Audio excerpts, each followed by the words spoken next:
CPM কেন বামপন্থীদের ছাপিয়ে অনেক অনেক অনেক উপরে যেতে পারে।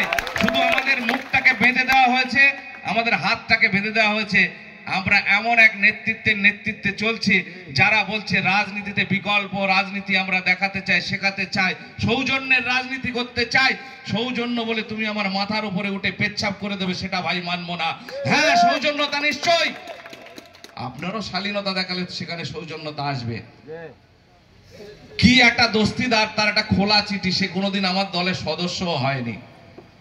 এরকম কিছু ভদ্রলোক আসছে আমাদের লোক দেখে, আমাদের জনবল দেখে মাথায় বসে মাথা খাওয়ার চেষ্টা করছে, তার একটা চিঠি নিয়ে ভাইরাল করার চেষ্টা করছে। বামপন্থী বন্ধুরা আপনারা দেখেছেন। আমরা আর কত নত হব? সারা জীবন তো ভোটার হয়ে রইলাম, আর কত বছর ভোটার থাকবো আমরা? আমরা কি নেতা হতে পারবো না কোনোদিন? নেতৃত্বের জায়গায় কোনোদিন যেতে পারবো না? এমএলএ, মন্ত্রী, পঞ্চায়েত সমিতি, জেলা পরিষদ হতে পারবো না? তাদের 34 বছরের শাসনে তারা যে গরিমা তৈরি করেছে, তারা ভাবছে যে সবাই চিরকাল ভোটার থাকবে, তাদের পেছনে ছাগলের মতো দৌড়ে বেড়াবে। এদিন শেষ হয়ে গেছে, এদিন আর ফিরে আসবে না। আপনারা ভুলে যান, এ কথা ভুলে যান। গোপন কথা অনেক আছে, খুলে দিলে কিন্তু সমস্যা অনেক বেড়ে যাবে। সিপিএম এর যা 2-4টে বন্ধু বান্ধব ঘুরঘুর করছে, তারাও আর বাইরে বার হতে পারবে না। সেই কাজ আমরা করতেও চাই না। সেই কারণে অনুরোধ করব, সৌজন্যের রাজনীতিটা রাখুন।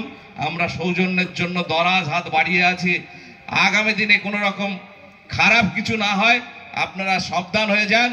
আমরা আমাদের দিক থেকে 100% চেষ্টা করেছি, কোথাও খামতি রাখিনি। বিষয়টা আরো খোলসা করে আমাদের নেতৃত্ব নওশাদ ভাইকে বলবো ক্লিয়ার করার জন্য, যাতে করে আমাদের কর্মী নেতৃত্ব আজকে যারা এখানে এসছে, যারা আমাদের ভোট কাণ্ডারি, আগামী দিনে যাদবপুরের নায়ক এই ভোটের লড়াইয়ের, তারা অন্তত যেন মনের থেকে বুঝে যায় যে আমাদের ক্ষেত্রে জোটের করার ক্ষেত্রে কোনো গাফিলতি খামতি বিন্দু মাত্র ছিল না। আগামী দিনে যাদবপুর লোকসভা আইএসএফ যে সম্ভাবনা তৈরি হচ্ছে, আইএসএফ এর এখানে অন্য অন্য লোকসভাতে যা ছিল তার থেকেও ছাপিয়ে যাওয়ার জায়গায় যাচ্ছে। অন্য প্রতিষ্ঠিত রাজনৈতিক দলগুলোর ভুরু কুঁচকে যাচ্ছে যে কি সর্বনাশ, আইএসএফ এর সঙ্গে এত লোক চলে যাচ্ছে। তারা ভেবেছিল জোট ভেঙে গেলে মনে হয় কাউকে পাবে না, কিন্তু এখন দেখা যাচ্ছে জোটে থাকতে যা লোক ছিল তার থেকে ডবলের থেকে ডবলে লোক বেড়ে যাচ্ছে। সেই কারণে চিন্তার ভাঁজ তাদের আরো বেড়ে যাচ্ছে, যার কারণে ব্যালেন্স রাখতে পারছে না, ভুলভাল কথাবার্তা বলে দিচ্ছে, বাজে বাজে কথা বলছে, মিথ্যা কথা বলছে। নিজেদেরকে বিশ্বাস রাখুন।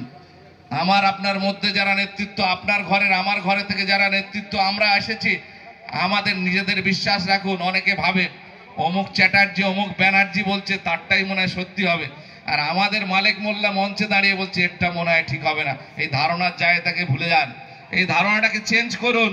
চ্যাটার্জি ব্যানার্জিরা চিরকাল রাজত্ব চালাবে, এই ধারণা যদি থাকে আপনাকে চিরকালই ছাগলের মতো দৌড়ে বেড়াতে হবে। সেই কারণে বলছে চিন্তাটাকে পরিবর্তন করুন, সত্যটাকে তুলে ধরা জায়গায় আসুন, আর আগামী দিনে লড়াইয়ের ময়দানে মজবুত করুন। আমাদের সঙ্গে যারা আসছে তাদের হক প্রতিষ্ঠিত হবে, অধিকার প্রতিষ্ঠিত হবে। আমরা সেই লড়াইয়ে চিরকাল থাকবো, সঙ্গে যদি কেউ থাকুক আর না থাকুক। এই কথা বলে সবাইকে সংগ্রামী অভিনন্দন জানিয়ে আমি আমার কথা শেষ করছি। এখন বলবেন আমাদের প্রিয় নেতা নওশাদ সিদ্দিকী ভাইজান।